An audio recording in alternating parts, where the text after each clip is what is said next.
Let's go to Naisha. Good afternoon. Good afternoon, ma'am. How are you doing today? Doing well. I'm kind of new to the radio station, and I'm really enjoying the topic that's going on today. Great. Let me hear your part of the conversation. Well, I think nobody talks enough about the fact that American system is sort of designed to be in favor of the few, of the rich.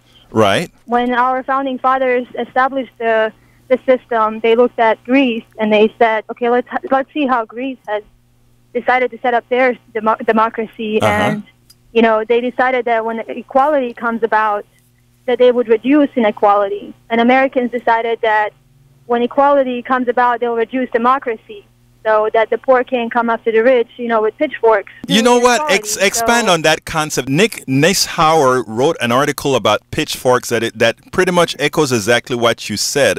The thing about it is they can actually say we're changing the Constitution so we can't have the pitchforks. Like right now, they're trying to stop the protests legally. They won't be able to do so. They're trying. So you're correct in that. Now expand on that a little bit. Well, it just is, the way it's set up to be unfair. And so, of course, also we have a capitalistic system which rewards greed. And so nothing's wrong with that. Of all the systems, capitalistic system is probably the best. But we have to be aware of that it rewards greed, and eventually things can get out of hand. All the mergers and all the things that go on that we're allowing to go on, and, we just have more, 87 men have more wealth than 3.5 billion people on Earth. This is not okay. We have a big uphill battle, and American people don't seem to be quite aware of what they're up against. And also, I'm not a born and raised American. I was born in another country. I'm also a Houstonian. Shannon wanted to add to the discussion. You have a great point, because our culture does value individualism, and all of our myth themes kind of perpetuate that there's the one hero, there's the quarterback, there's the man that rules the show, and it does not take into account all the people that got them there. How are we going to fix that? How are we going to fix? It's not healthy. We have to be involved in our communities. We have to want what's best for our neighbor as much as we want for ourselves. We have to be selfless. And we have to rejoin our communities. We have to know what's going on in our communities first. But, who is sick, who needs assistance, who needs help. And we have to help our neighbors and our friends. We have to be aware of what's going on in our communities before we can tackle these big problems. Sitting at home and doing hours of Netflix isn't going to help anybody.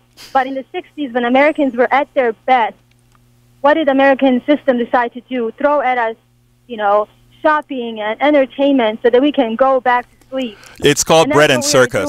That's what we are doing. And I read a lot of Noam Chomsky, right, and he depresses the heck out of me, but at least, he's honest about what's going on. Naisha, I love his books. I don't want you to get depressed, because your enthusiasm is what we need to move this country forward. I want to push back on something that you said. You said capitalism is probably the best system, and there is something that I think people need to understand. Capitalism is not free enterprise. What we do here is we obfuscate things. We try to tell people that capitalism is free enterprise plus democracy. China is one of the largest and most prosperous capitalist countries in the world. Do you want the Chinese constitution? So let's get frank here.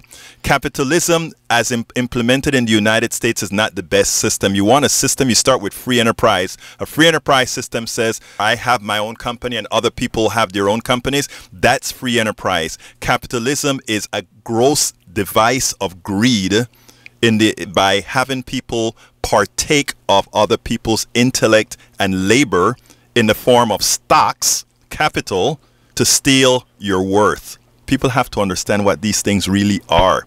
And Robert Reich has the book Saving Capitalism for the Many, Not the Few, and that's a really brilliant book as well that touches on all those issues. Exactly, but here's the thing with Robert Reich's book. I read it. Here's the thing with Robert Reich. All these people have fundamentally bought into having to use the word capitalism. What he's promoting is not capitalism. He's promoting free enterprise. But because he's an American economist, he cannot quite say that. The idea is free enterprise with a good device of social justice and a social safety net is what makes the perfect society. Yes, we are not there. Yes, we're not getting there yet, but we will. Thank you very much for calling, Naisha.